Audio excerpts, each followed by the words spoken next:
শুভ সকাল বন্ধুরা, আপনারা কেমন আছেন? আশা করি খুব ভালো আছেন। আজ সকাল থেকে ভাবলাম আজকে টুকিটাকি কাজ আপনাদের সঙ্গে শেয়ার করি। চলুন দিনটা শুরু করা যাক। চুলটা বেঁধে একদম চলে এলাম ঘরের কাজ করতে। ঘরদোর একটু নোংরা থাকলে না একদম মনটা ভালো লাগে না। তাই প্রথমে ঘরে যে জামা কাপড়গুলো এলোমেলো ছিল সেই জামা কাপড়গুলো একটু গুছিয়ে নিলাম, কারণ এগুলো বাইরে থাকলে আরো ধুলো হবে, নোংরা পড়বে। সেই জন্য এগুলো ভাঁজ করে নিলাম আলমারির মধ্যে ভরার জন্য। এই যে এবার আলমারিতে একে একে ভাঁজ করে রাখার পালা।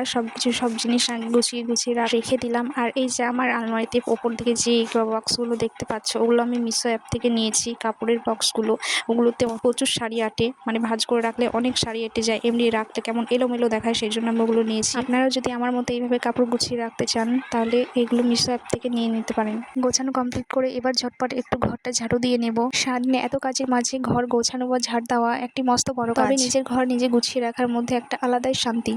ঘরদোর পরিষ্কার থাকলে যেমন নিজের মন ভালো থাকে, তেমনই বাড়ির সবার মনটাও ভালো থাকে।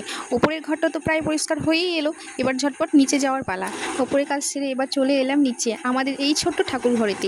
এটা আমাদের মনের খুব শান্তির একটা জায়গা। এখানে আমাদের সমস্ত রকম ঠাকুর আছেন। ঘরদোর গুছিয়ে এবার সোজা চলে এলাম রান্নাঘরে। কিছু সবজি কাটার ছিল, সেগুলো কেটে রাখলাম। সবজিগুলো সব কেটে একদম রেডি করে রাখলাম। আসলে মা যখন রান্নাঘরে আসবেন তখন কাটা সবজিগুলো সামনে পেলে ওনার রান্না করতে যেন সুবিধা হবে। এবার শাশুড়িমা ওনার বাপের বাড়ি যাওয়ার জন্য একদম রেডি। মা অনেকদিন পর ওনার বাপের বাড়ি যাচ্ছেন, তাই ওনার মনটা খুব খুশি। আর এই দেখুন, আমার ছোট্ট ছেলেটি কিন্তু ওনার সাথে যাওয়ার জন্য এক মুহূর্তের জন্য কোল থেকে নামতে চাইছে। গলির মোড়ে আসতে না আসতে ভাগ্যিস একটা টোটো পেয়েও গেলাম। মা তো টোটো চেপে ওনার বাপের বাড়ির উদ্দেশ্যে রওনা দিয়ে দিল।